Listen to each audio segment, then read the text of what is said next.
Welcome to Clear Eyes, Full Hearts, a podcast presentation of Black Barrel Media and Ritual Productions. This is an episode-by-episode look at the award-winning TV show Friday Night Lights, created by Peter Berg. I'm Stacey Orstano. I played Mindy Collette Riggins. And I'm Derek Phillips, and I played Billy Riggins. The assumption is that you, our listeners, have already watched the show. But if you haven't already, go watch Friday Night Lights, which is currently streaming on Netflix and Peacock TV, because there will be spoilers in our podcast. If you want to support our show, subscribe for free to our YouTube channel where you can access exclusive content. We also have a YouTube handle that makes it easy to find us. That's youtube.com/@ClearEyesFullHearts. Also, we are continuing to release new episodes of the podcast every other week. That's right. So join us as we recap all your favorite episodes, chat with amazing guests, and answer your questions. Email us everything you want to know at cleareyesfullheartspod@gmail.com today. We are talking about Season 5, Episode 9, Gut Check. It was written by David Hudgens and directed by Chris Iyer. This synopsis from NBC reads, Coach Taylor threatens to suspend Vince, Becky starts a surprising new job, and Tammy and Epic grow closer. We also have the one and only Brad Leland, a.k.a. Buddy Garrity, returning to chat with us today. But before we talk to Brad, let's recap this episode.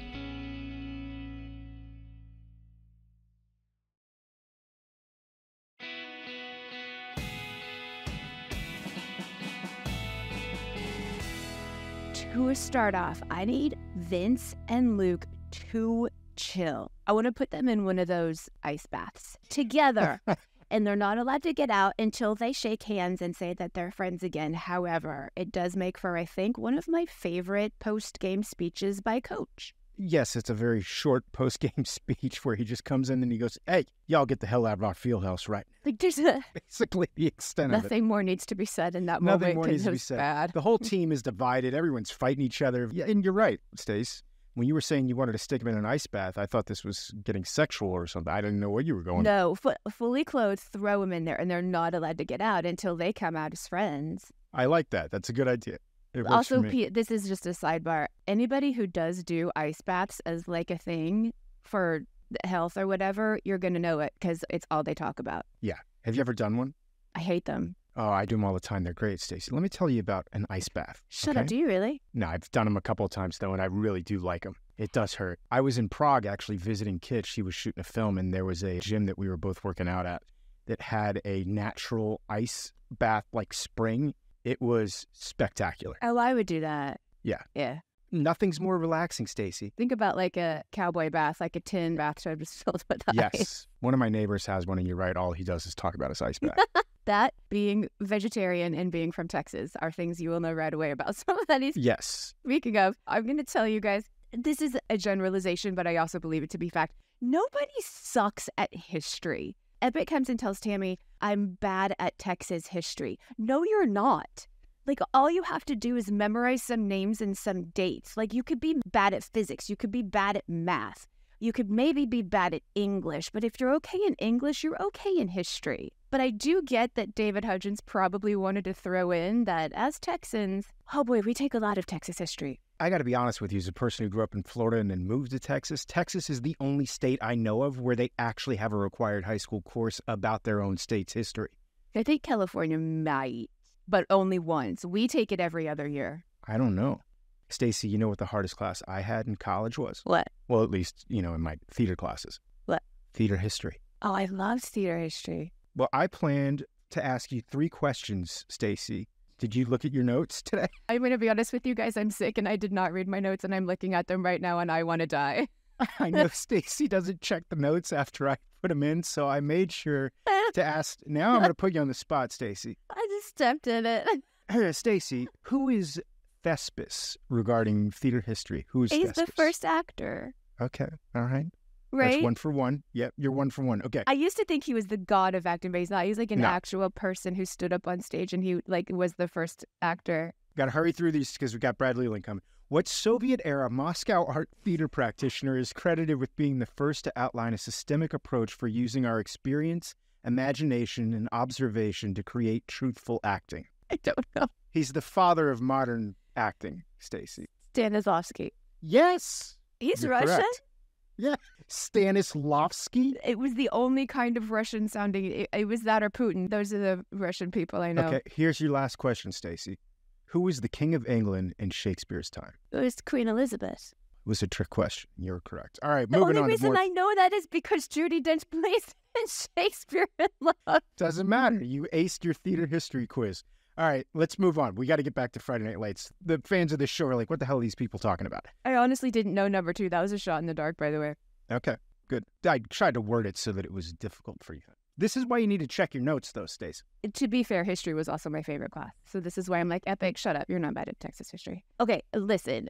Mindy is always going to take the path of the wrong choice, but I respect it because she's reliable. She's reliable in that she's going to do the wrong thing. She lets Becky take a shift at the landing strip. As a waitress, let's just be clear about that. Yeah, she becomes a waitress. It's still awful. I mean, the girl's still in high school. She shouldn't be working in a strip club when you're in high school. Not with those guys. Yeah, Billy and Mindy are not exactly the best surrogate parents. They're not the worst. No, that's true. Vince's dad's pretty terrible. Yeah, there's some bad dads. You are not among the bad dads of Dylan. No, as far as bad dads and Dylan are concerned, I'm one of the best.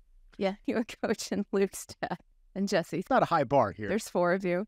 I mean, the men of Dylan are, lacking in a lot of things. God, we just keep segueing into what I want to talk to next because, listen, Vince's dad isn't wrong in what he tells Vince. Okay, so I'm not sure if I actually got it right. Coach takes Vince out of a practice as QB. Just one, not a game, just one practice. Yeah, just one practice at the start. Yeah. And then Vince's dad is saying, like, kid, it's okay. It's one practice. You're still a leader of this team. And I was like, he's actually right. He's right about that, but I think what he's missing is the overall point that Vince has been acting like a jerk recently, and like what needs to happen is Vince needs to change the way he's been acting. He needs to change his attitude. Yes. If he was smart, he would have told him, hey, go in and talk to Coach.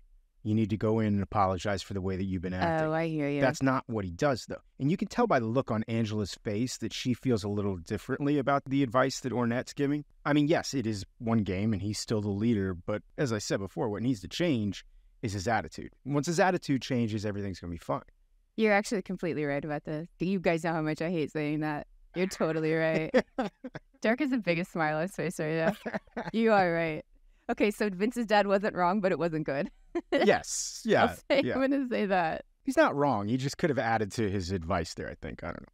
There's a scene that comes up next, and it's Michael B. and Kyle Chandler, because I guess Vince didn't go to the practice. I'm going to be honest with you guys. I had a little bit of trouble following the through story in this episode. Vince missed practice like at the episode prior because he went to go visit Oklahoma Tech. That's what it was when he went to go that's what they were talking about. Coach is still PO'd about that. He was lied to by Vince. I thought he missed the one where he wasn't going to be quarterback. Well, he did also miss, he was supposed to coach Luke. And have like a private session with Luke, and he didn't show. Here's why I didn't get that storyline. I had not forgotten, but I remembered Michael B. Jordan has the most beautiful eyes I have ever seen. Like when they come on the screen, it's just, I'm sorry, you can't deny this. They are so big and bright, and they sparkle, and I get lost in them. They are gorgeous. Why don't you go take an ice bath with them, Stacey? I totally would. I know you would. They're gorgeous. I got lost in Vince's eyes. That's what was happening. I think that's probably exactly what was happening. She's not even lying.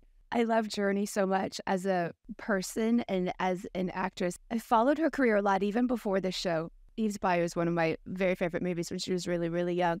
Never, ever, ever a false moment comes out of that girl. Like her face and her emotions and everything that she does. And Jess is very quickly becoming a favorite of mine, and it's all because of her. I adore her.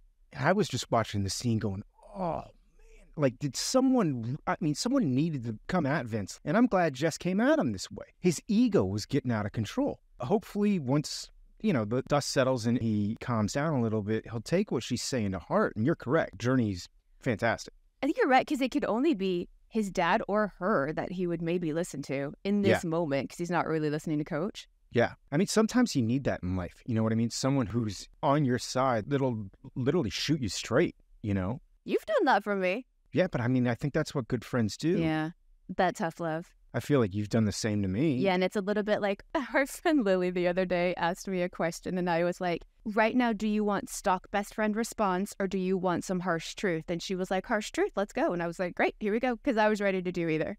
Yeah. Right? Sometimes you need that, because I think sometimes in the middle of whatever situation you're in, you can only see things from like a myopic perspective. Or sometimes I'll be the best friend and be like, you're right, that was terrible. I'm sorry. Yeah. That's it. Yeah. Okay, so Matt and Julie are in Chicago. I guess they've spent a weekend together, like having fun and doing all of these things. And then she's leaving or maybe not leaving and whatever. And then they kissed. And it was like, I've been wanting to do that this whole time. And I had just assumed they had been doing that from the get-go. It's interesting because all I could think about in this whole entire scene is that they're shooting in downtown Austin.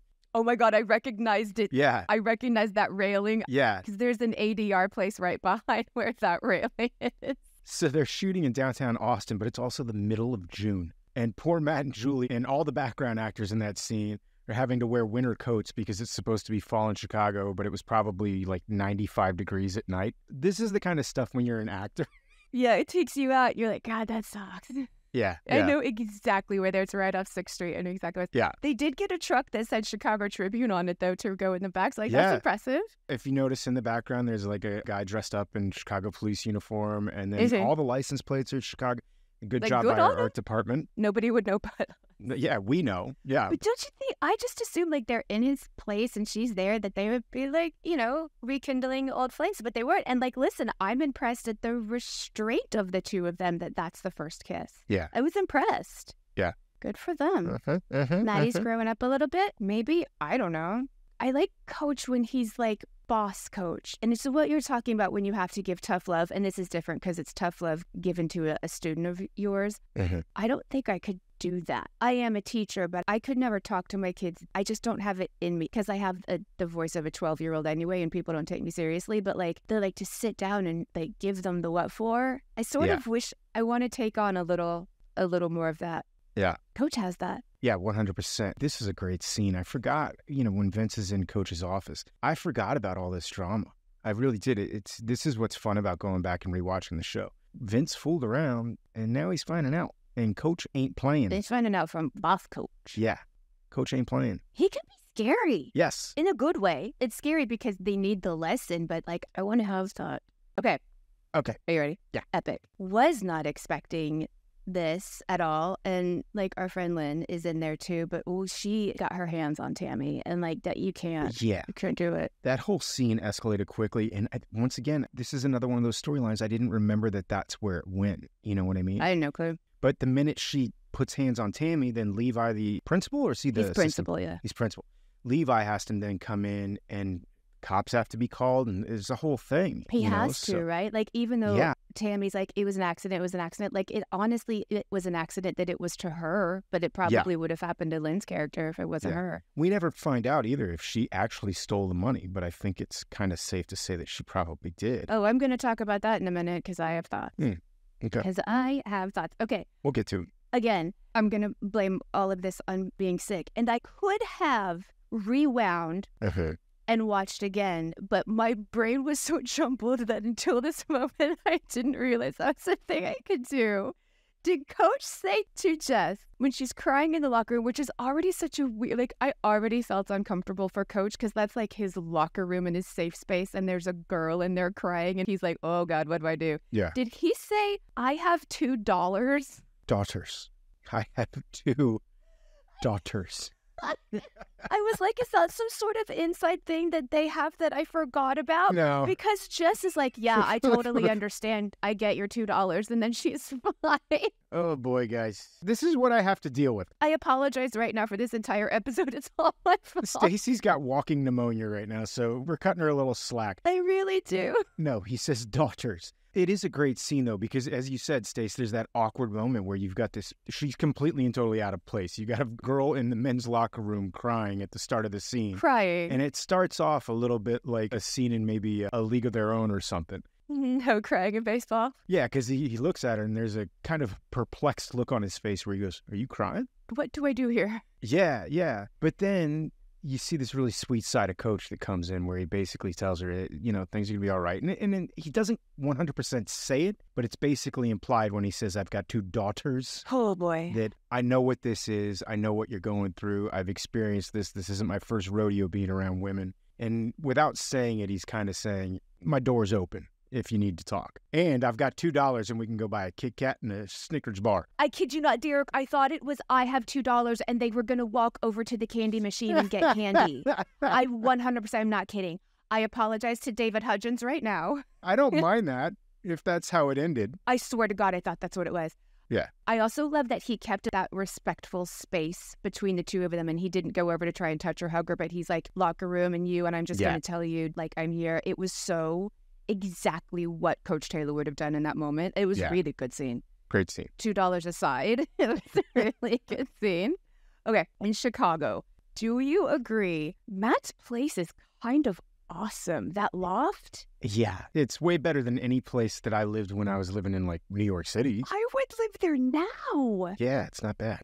Way to go, Maddie. You and me. Yes. On the bed, talking about the babies is hands down my favorite scene I have ever done with you. This is one that's on my reel still to this day. Oh, really? I love it so much. It's a great scene. That was a fun scene. Because Stacey and I improv the very end of that scene where I took the test. What are they called? The pregnancy test. Oh, yeah, pregnancy test. I take the pregnancy test and I kind of like put it in my mouth like it was a cigar. Like a cigar. I improv that. And then Stacey immediately improv the line where she says, you know, I peed on that, right? David Hudgens talks about it to this day, that it's his favorite button that was ever put on a scene. It was a fun scene to shoot. I loved it. But it was also, you know, you got the emotions of, you know, Mindy's kind of like, I don't know how I feel about having a baby. And of course, Billy's over the moon. You're so excited. Yeah. It's also just fun, like crying and laughter and sweet and wriglets. Aside from it being us, it's a very sweet scene. Yeah, I agree. I liked working with you. I liked working with you. Oh, that's the sickness talking. Oh. Okay, I said I was going to talk about it. I'm talking about it. Yes. Is this it? Is this the end of the epic storyline? Because if it is, I am mad. Because we talked last episode and the episode before about I don't know where this is going. She lied about having a bad home life and her foster parent was actually lovely and the boys loved her and she was so good with Gracie Bell. And now all of a sudden this happens and Epic's gone. She's transferred to another school. She's kicked out of her foster home. If this is it, I am mad.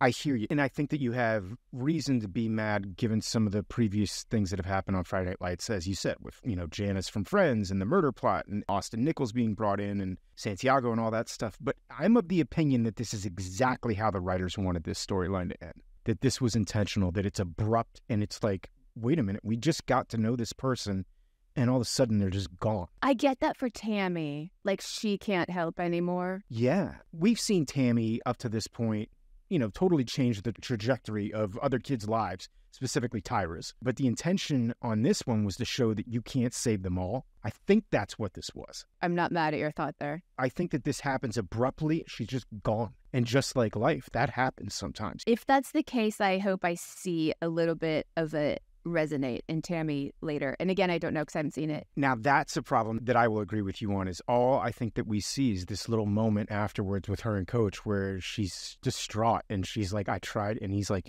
hey, you did everything you could with that girl. And that's basically the extent of the epic storyline. She did. But I can get your frustration given some of the past storylines on the show kind of going nowhere. I wrote down all of the storylines that went away, and I've decided there's like a room of FNL lost souls, and Epic slowly walks into the room and Joy's like, yeah, Santiago and volleyball and Austin Nichols and Janice from Friends. They're all waiting for her there with open arms.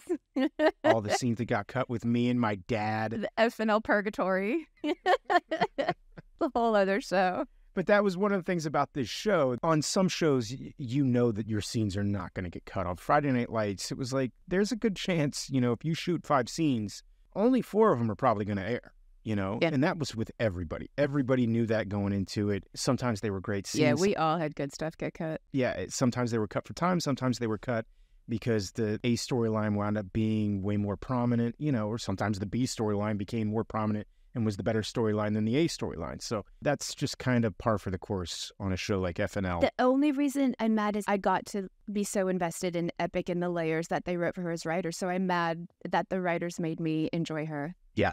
Listen, David Hudgens, I'm speaking specifically to you. You make me love somebody and then you take them away from my life. I think you have some room to be a little upset there. I mean, if this was the first time that something like this had happened on Friday Night Lights where a story just ends abruptly without closure, then I think that you wouldn't have a bone to pick. But this is like the 4th or 5th time. No, but this one makes sense with what you said. Like, Tammy can't win them all. She's not Superwoman. I'm not mad at that. I do think had there been a little bit more resolution, or that we see how this is affecting her, that she doesn't just get over this after one scene with Coach, then maybe there'd be a little bit more of a resolution for us as an audience. Meanwhile, the game, speaking of resolution, has ended and East Dillon pulls off a last-minute victory, go figure, with Luke Cafferty at quarterback. Vince's dad is coming out of the stands to give Coach an earful for not letting Vince play, but Vince stops his dad before he can do anything stupid and make things worse for Vince. And Vince called Coach's bluff earlier and lost. And it looks like Vince is finally starting to listen to some of the women in his life, because he had a moment with Angela earlier in this episode. Angela had a scene with him where she was like, I love your dad, but maybe don't always take his advice. Hopefully he's at the beginning of trying to fix this relationship with Coach and the team, and that he realizes his mistakes in the past. Fingers crossed. We'll see what happens. No, it's Friday nights. I don't know. It could just end abruptly. And that's the last scene we have with Vince. Shut up. I swear to God, I would throw my computer against the wall. We never see Michael B again. Okay, but the last scene is Julie getting in her car, and she's going to leave because her time in Chicago is done. But Matt runs up and stops, and it's sweet and whatever. But she does get in the car and drive off. And all I know is she's going somewhere.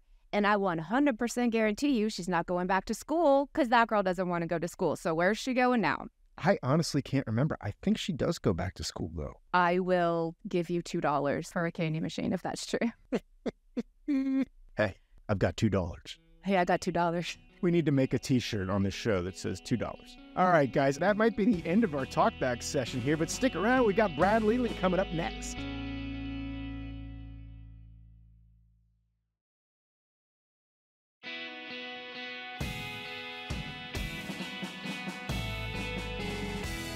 Ladies and gentlemen, we are thrilled to have Brad Leland back on the show, our returning champion. So the last time we had you on the podcast, well, I mean, frankly, a lot of things have changed since then. We are now East Dillon Lion fans. Buddy's been divorced. He's lost his car dealership. Lila went away to college. Bud Light moved back from California to live with you. How are things going for you in your part of the world, Brad? In Buddy's part of the world or in my part of the real world? Both. Yes. Well, I don't remember what Buddy was doing at that time, but Bud Light was okay. He was okay until last week when Derek broke him. Yes. Billy broke him. Oh. Jeff Rossick, we've had him on the show and discussed how he had a torn Achilles tendon that actually happened to Jeff. And then they had to write something into the show to make it so that the actual actor, Bud Light, was injured on the show. But Brad, talk to me about what's going on with Buddy Garrity in this 5th season. In the 5th season, I think I'm happy, except for the fact that the writers and producers will not let me have a girlfriend or a date. Did you ask for it? Well, yeah. I said, does Buddy ever get to be, is Pam come back, or take anybody out for a date or something? Oh no, you're going to pay for your transgressions. Wow. But I didn't, it was kind of fun at the time. Whatever they gave us at that point was really good stuff. And yeah, man, and the way that matched my real life when Bud Light got hurt was crazy, because that's exactly what happened to me.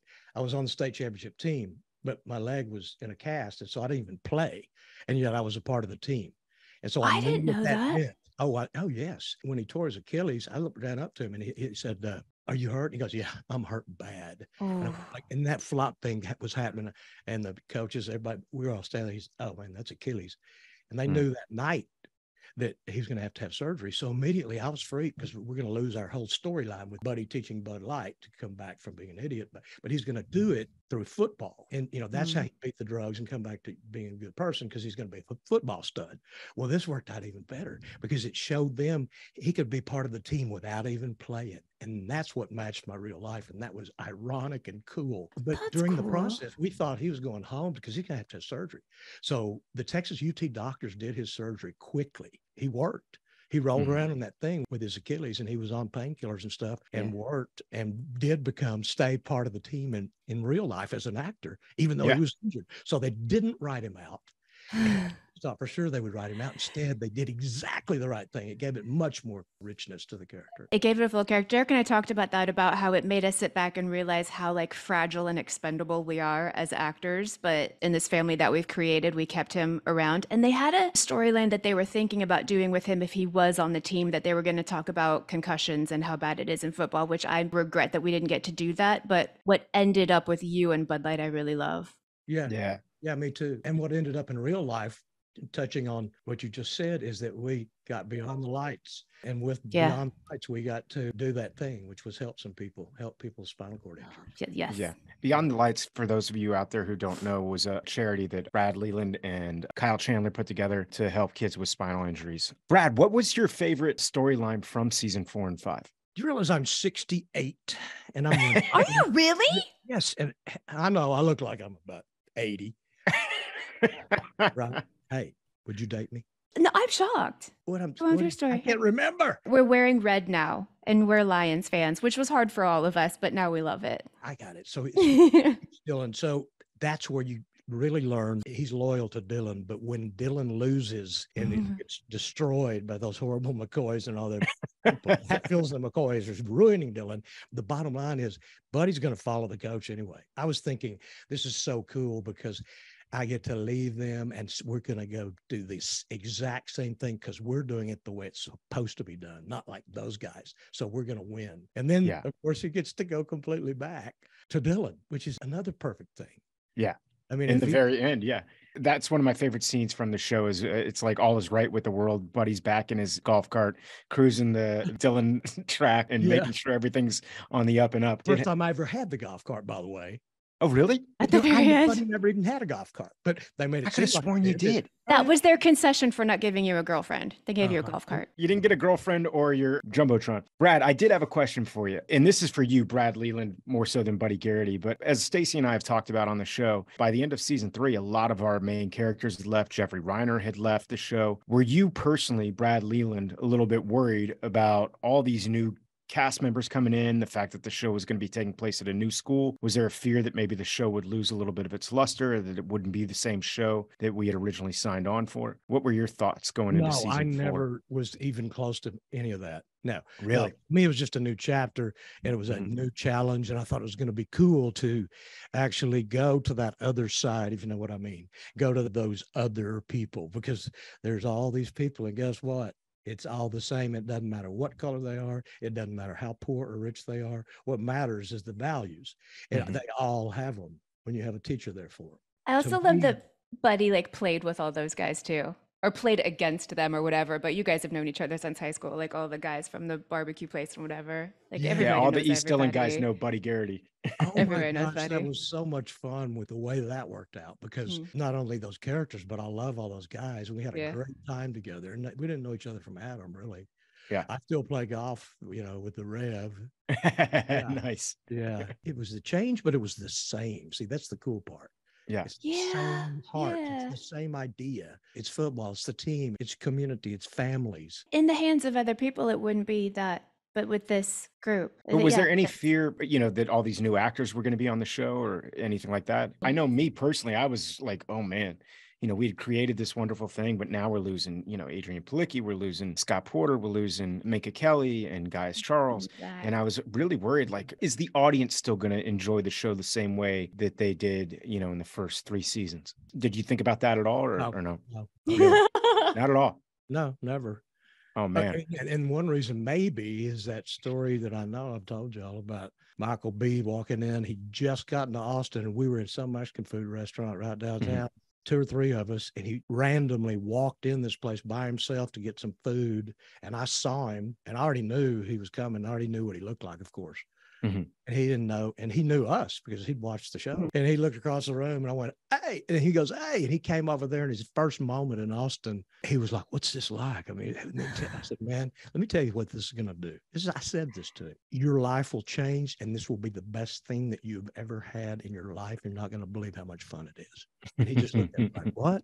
He goes, "Yeah, but I heard." And I said, "Yeah, wait till you do it, man. You're going to love this more than anything you've ever done." And I think he believed me. But that's, and then he walked into Austin. He got Buddy Garrity to tell him he's going to love it. So I think he did. The first time I saw him like at base camp, he screamed across the parking lot, "I know you!" And I was like, "I don't know you." And then he ran over and picked me up and gave me a hug. And he was like, "I love Mindy." And I was like, "Who are you?" And you immediately loved him a lot. I love. Yes. It's interesting that you brought that up about Michael B, because we've heard from multiple guests, including Jeff Rossick, that you were the first person who welcomed them to the cast. Was that intentional? Is that something that you tried to carry forward? Yeah. I mean, I'm a social damn creature. You I are. love people. I love them. I like to meet them. I like to be friends with them. I like to experience things with them, all kinds. And I do it all the time. I don't just do it on the set or No. yeah, I just do it. I mean, it's like I was that little kid who could never stay in his room, you know. I was Yeah. always outside and I always had to be with people and doing stuff, just going and going. So it's just natural. There is truth to that. I can vouch for that because long before Brad Leland and I ever worked together on Friday Night Lights, Brad was putting together a reggae festival in Dallas. And I happened to be in Dallas doing a production of Mice and Men. And these things were right next door to each other. So in the middle of our production of Mice and Men, you'd hear like, we're jamming, we're jamming, we're jamming. And Brad, You weren't hearing it like that. You were hearing it through the barn it walls. was loud. I mean, super I had loud. thousands of people in the park with huge bass blowing across the mics. We wound up having to cancel multiple of that production of Mice and Men. Because of Brad. It wasn't Brad's fault. It was just poor scheduling on the part of Dallas Theater Center. You know, they knew that this reggae festival was on the books. But anyway, long story short, Brad would come over every day that the reggae festival was going on and while we were having performances, because we tried to do it like 3 or 4 days. It was like, guys, we can't do the show this way. Somebody's going to get hurt because nobody knows when their cues are coming. The audience is complaining. But Brad showed up. You did have a golf cart on this. Right. I remember this. But Brad showed up in his golf cart. And I remember, I mean, long before Friday Night Lights and me meeting Brad Leland is Buddy Garrity, I had a relationship with him from working on Of Mice and Men and Brad doing this reggae festival. And I just remember having multiple conversations with Brad sitting outside and be like, hey man, is the music too loud? Are you guys doing all right in there? I mean, it's no, you're pretty good. You're getting better every time. Getting better, baby. I'm getting better. I wish I had a hat. Mark, do you have a hat? Oh, he does. Are you going to do your Derek Phillips? Because I'm wearing a baseball cap. But I just thought of someone I want to do because I've been doing them all the time on cameos. Brad's got a gigantic bar of sea salt almond chocolate. And a baseball hat and a baseball cap. Off camera. I'm trying to figure out what's going on here. This is. I have to take these off. Sorry. Okay. Oh, he's taking his headphones off. You guys, I wish you guys could see on this Zoom call what we've got going on here. When we get Brad on the show, he's got like a professional setup. He looks like a professional DJ. Oh, there we go. There it is. That's me. Buddy. Is that me or Bud Light? I mean, the man doesn't know how to wear a baseball cap. He's not seen in the whole series where he's not like this. Is that Coach? Kyle Chandler. Leave it alone. I want it like this. He really did always wear his hat cocked to the side. It is always cocked to the side. I will say something about Kyle Chandler that it used to frustrate the hell out of me because I wear baseball caps all the time. But when I take my hat off, my hair looks like somebody took a giant turd on it. But when Kyle takes his hat off, the hair is like perfectly coiffed. It doesn't make any sense at all. And it always somehow goes in slow motion. Yeah. What goes in slow motion? His hair? When he takes his hat off and the hair just flows perfectly. It's like when Ariel comes out of the water in Little Mermaid. That's how Kyle Chandler moves. That'll give him a big fat head if you tell him that. I think he's really good looking, which is ridiculous. He's a decent looking fellow. Hey, I did want to ask you, how do you think Buddy changed since season 1 of Friday Night Lights? What do you think is different about him, if there is anything different about him at all? What's different about him is that he, we all go through pain, and when we do, it makes us better. And that's the bottom line. It was pain that changed Buddy, because in the pain, he learned something about himself. He learned something about everybody and everything around him that he never knew. He also learned what it's like when you aren't a social creature and you have to confront yourself. Something like that. Like that. What would be the main action of the entire thing? It's to feel that pain, to change. We just get better when it's hard on us. It's just like every athlete. If you don't go through months and months of pain and preparation and discipline, then you will not win and you will not get better. And it's for every part of life. And that's what happened with Buddy. Yeah. By the time the show kind of wraps up, Buddy has kind of found a place for himself. He may not have as much money as he did at the start of the show, but I think that he's a little bit more content. There's maybe a little bit more joy in his life. Yeah. I think so too. And he certainly feels accomplishment that, good man, Buddy Jr., he's going to be okay. Yeah. And that makes Buddy okay. Yeah.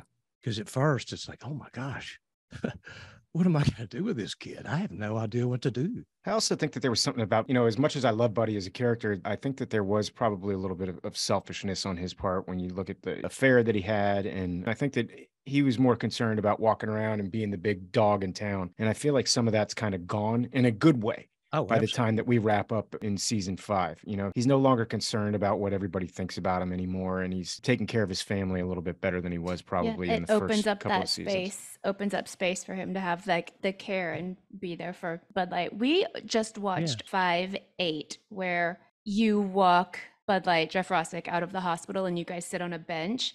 And there's just a 2 shot of the two of you. And my God, you guys look like father and son so much. It is absolutely, completely insane. The best casting. Well, I loved it. I remember that scene sitting there, and we were both very still, Yeah. and it was good to be that still and to be It's that, real. just to be that relaxed. If there's a false moment, then the camera sees it. So Yeah. there wasn't. We just sat there and we were still and we were at peace, and we listened to each other and looked at each other and did the text, as the French say. There were a lot of times on Friday Night Lights, and I can say this about my situation with Taylor Kitsch, where Taylor and I became really, really close friends. So when we were doing these scenes where we had to play brothers, it didn't feel like it was acting so much. I mean, you and Jeff Rossick really, really hit it off.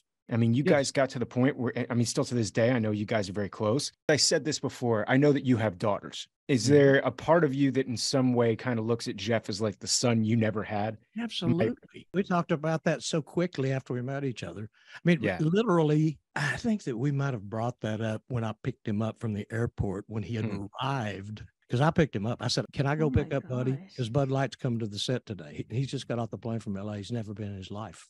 Mhm. I said, "Can I go pick him up?" I said, "Oh, yeah, that's good." I said, "I want to talk to him because we got this scene and stuff. I want to meet him." Yeah. So when I picked him up, we just immediately started talking about stuff. He asked about kids. I asked about his parents. He said, "Yeah, his dad had left when he was real young and all that stuff." Yeah. And I had girls and I have a boy. Not that I regretted it, but I just said, "Oh, well, then you could just be my fake son." He's like, "Well, yeah, you can be my dad." It's like we Oh started my at God. the beginning. And also it's carried over into that deal where it was kind of like I got to be his mentor, like Barry Corbin got to be my mentor. My job, I felt like, was to make him so comfortable that we could just act. And he was a great actor. I could immediately tell he was very talented and smart. Mhm. And I think maybe some of his nervousness went away. That's what I wanted. I wanted to have a relationship with him, his nervousness go away. But answer your question, heck yeah. And we still Yeah. do. Yeah. I've said that. I've said it's like, yeah, he's like the son I never had for sure. There were a lot of times too on set, I mean, especially after his injury, where, I mean, you were basically not responsible, but you took it upon yourself to make sure that he got to and from places. And then when there was like a cast get together that, Yeah. he had a way to get there. And, He'd because get there this on his was, little scooter. yeah, this was before Uber. So Brad, I mean, you guys were pretty inseparable for most of season 5 from the time he got on there. I had said on the show that I thought, in some respects, Jeff was like the son you never had, but I wanted to make sure that I wasn't just projecting that and No. that, because it felt that way from an outside perspective. It's kind of funny how that blends over.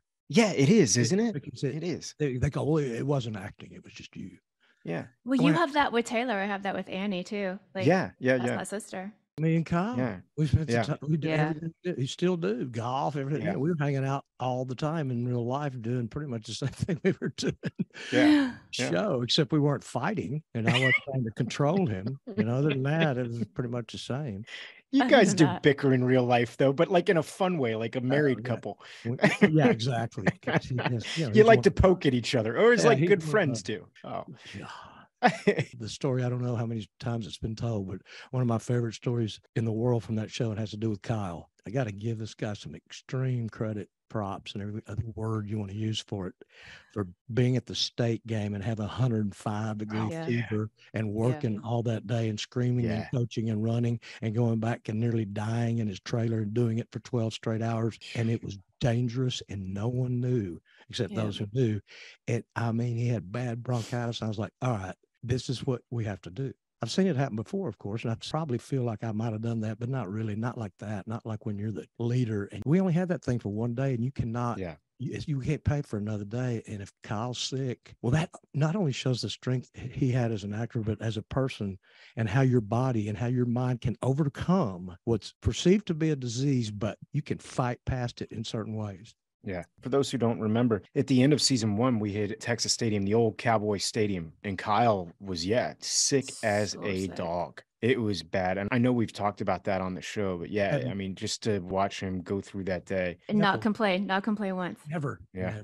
I was going up to him going, how are you doing this, man? I don't want to talk. I can't talk. Brad, shut up. Do I'm not gonna be come. super honest. I have bronchitis right now, and Miranda, our producer, and Derek have had to listen to me complain about it for like 20 minutes. I am no Kyle Chandler at this podcast. Well, that's okay. Hey, guess what works for that? You have red onion. Do I have a red onion? Chop up some red onion and pour honey in it in a jar Uh, and leave it 12 hours. And the red onion and the honey will mix into a very watery mixture. And then you drink it, and it is not nasty tasting. It tastes like honey that's got a little spice to it, and it will help you. It will help your respiratory system, your throat, your everything. I hear you.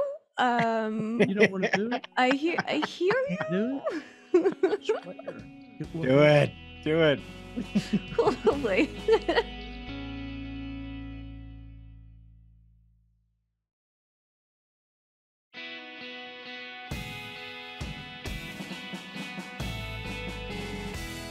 I wanted to ask you, man. So we already discussed how you think maybe Buddy changed since season 1. How do you feel that you, Brad Leland, changed after your experience on Friday Night Lights, not only as an actor, as a person? What is it about this show that you've taken with you on other projects? Are you kidding?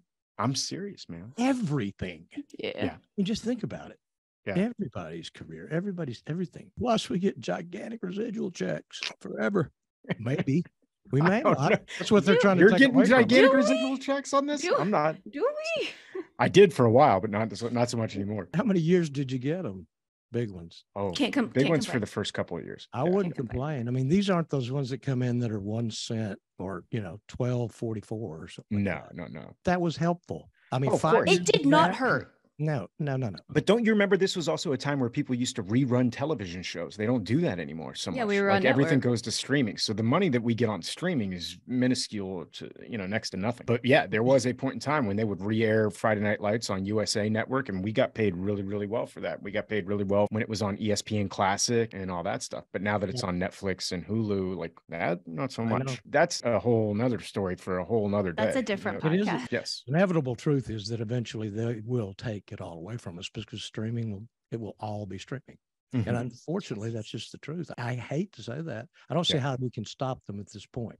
Okay. I mean, we can do everything in the world, but I don't know how you stop those people. But I wanted my children to have their inheritance, which is 200 shows or however many I've done, and they're supposed to get paid for them. And they're going to be Mhm. streaming, and they're not going to get, I think they'll take away the pennies. Yeah. I think they'll just say, I you think don't get eventually. any ever again because we don't need you. Sorry, I got political. Never mind. No, it's all good. I think what they're doing is Not the same fun. thing that they did with the music industry. Yeah. Okay, it's a downer. Just go back to No. happy FNL.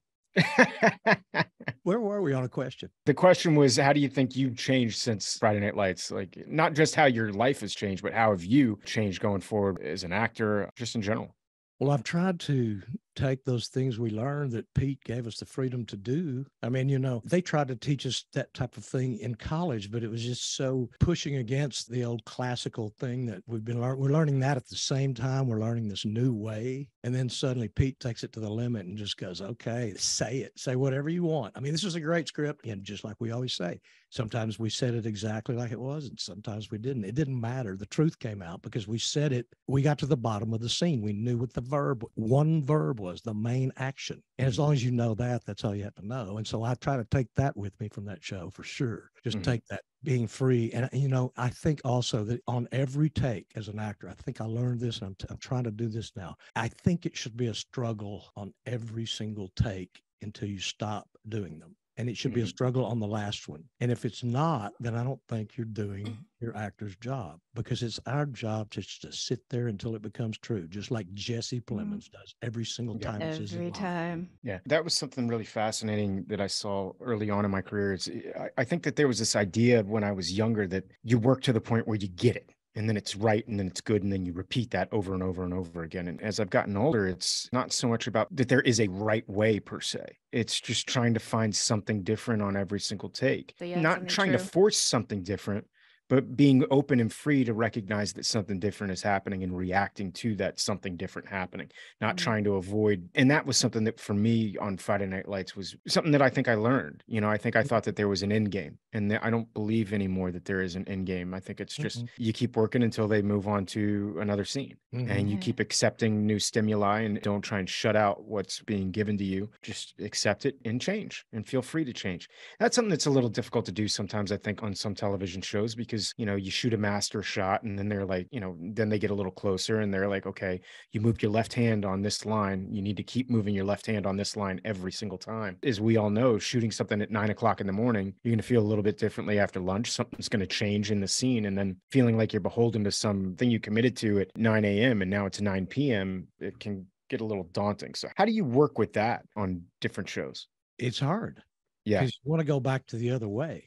Yeah. And you go, golly, I can't believe they're still doing this. They don't need to be doing this. And then you watch it and you go, yeah, with this show, the way it's shot, with these people, they need to be doing this because without the formula, they don't know how to do it. Yeah. Most directors that I've really enjoyed working with, I don't feel like they're beholden to their masters. I think the master's just there in case everything else goes wrong. And at least we've got one thing in the can. So if the whole entire thing explodes, we've at least got a completed scene. It may not be a great completed scene, but at least we've got it. They're not so beholden to the master. They're willing to give you some breathing room and let it be organic throughout the day. But it can be a little tough when you've got a script supervisor coming over going, yeah, you took a beat here and you were holding this in your left hand and you need to turn your head on this word.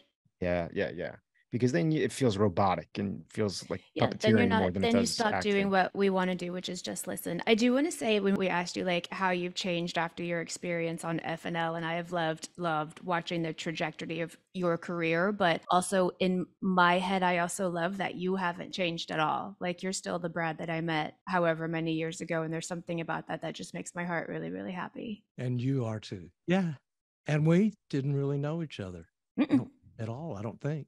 Not and before. then not only did we meet each other on the show, but then you were just there all the time with all the charity and all the Beyond the Lights, and we were all played together. And then I met your dad, and it was like we knew each other, but we didn't. Oh yeah, my dad's known you for a while. The worlds get smaller and smaller the longer we did it, and the more people that came in, all of a sudden they knew me and I knew them, and gosh, it started to get in our real lives accidentally. Yeah, yeah, in a beautiful way. Yes. Oh, I'm not nostalgic now. No. I'm always nostalgic whenever I get Brad on the show or get to hang out with Brad again. It's just, they were great times and it was a wonderful experience. We can still have those now. I mean, my gosh. And we still do. In fact, how about me getting to sit in front of Jesse and watch this whole Oscar thing happen while I'm rehearsing a scene with him? In front of your eyes. To watch him work all these years later, watching how good he's become as we interrogated him through that entire Love and Death show, and just sitting there watching how good of course he was already that good, but now he's as good as it gets. And sitting there learning from him, being able to do that. And then the next week I'm on stage with Bruce Dern talking to 1,200 people. He's 90 years old and he's still doing what we're doing. And he's still completely lucid, and it's incredible. He's talking about acting and how much fun it is to work with all these young people. I'm like, hey, I'm one of the young people. Hello. It's one of the hardest things in this business is that you develop these really, really close-knit, tight relationships, and they're under intense pressure. Sometimes these relationships only last a week. Sometimes it's over a 5-year season like we got to have on Friday Night Lights, but you have these really intense bonding experiences with these people, and then it's over. And then, it's beholden on us to kind of stay in touch with each other. But one of the wonderful things about this show, too, I was explaining this to someone recently, is that in the last 20 years, I have never worked on a project where I didn't know at least one person when I got there.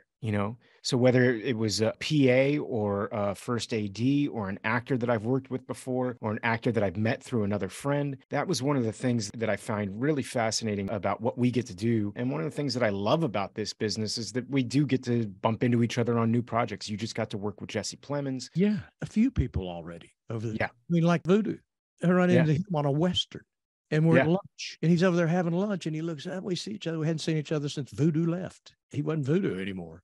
Yeah. I would just like to say that I did not say voodoo. Brad Leland said voodoo. Stacey's in love with voodoo. I know. I'm not allowed to say his name anymore. That's why I've said it twice. I love it. Hey, when does that come out? The one that you did with Jesse? and all of the Yeah, very famous It's people. HBO Max. It's out now. Yeah, been Jesse out. was just You can watch nominated that. for an Emmy. Jesse's nominated, and unfortunately, she should have won the Emmy and didn't even get nominated. It's wow. an insane performance by Elizabeth Olsen. I Yeah. can't believe I didn't know it was out now. Oh, Yep. watch it, and I don't pay attention to Get over your things. bronchitis. That's what I'll do You watch instead. this thing, it'll take your breath away. That's for sure. Well, I'll eat my onion. Oh my gosh. That show is really good though. But watching Jesse and Elizabeth Olsen sitting there taking a master class from young people that are 30 years old, it's inspiring to me. So that's another thing that's been happening. Not only do we see people and work with them again, but then you get those kind of experiences. Oh my goodness. Yeah. And then the other HBO show is The Last of Us, which is gigantoid. And I knew when it was going to I be. saw you in I'm barely episode in it. 1. But it was a blast just to be in it and work with that HBO people again, because they're always the best. They're just, God, that show is so good. it's great people to work with. I was in the video really game did. of The Last of Us, and I still haven't been called in for the TV show. So I'm crossing There's my fingers that it another happens. season. Yeah, I know. There will be, but I don't think I'll be in. I don't know. I don't think When they you're turn coming into You'll be a zombie. zombie. You'll I mean, be a zombie. You could become be a zombie. I mean, Hey, he And then go back to Austin. yeah, Maybe a flashback. Maybe we can get a flashback. I'd love a flashback. And that was shot in Canada. Oh, really? Yeah, Oh, nice. it really looked like. I mean, they spend the Yeah, money. they did a good in job. every way. They get, my people that did my makeup were the people that did Game of Thrones makeup. Yeah. English specialists. I love it. Yeah, I love it. It's cool. Well, Bradley, thank you so much for taking the time to join us today. Oh, my pleasure. I love having you. It's It's always fun good stuff. seeing your face, man. Yeah, I hope we actually have content. Do we have content? Did we do it? Oh, I think we've got it. Okay, we got as long as we have content. Guys, that's it for season 5, episode 9. Join us next time for season 5, episode 10, titled Don't Go. But until then, clear eyes. Full heart. Can't lose.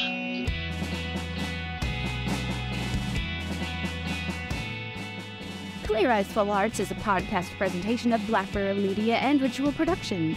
Executive producers are Stacey Restano and Derek Phillips, Chris and Mindy Wimmer for Black Barrel Media, and Steve Walters for Ritual Productions. Our producer is Miranda Parham. Send your questions to cleareyesfullheartspod@gmail.com. And follow us on social media. I'm on Instagram at Stacey Restano. And I'm also on Instagram at _Derek Phillips.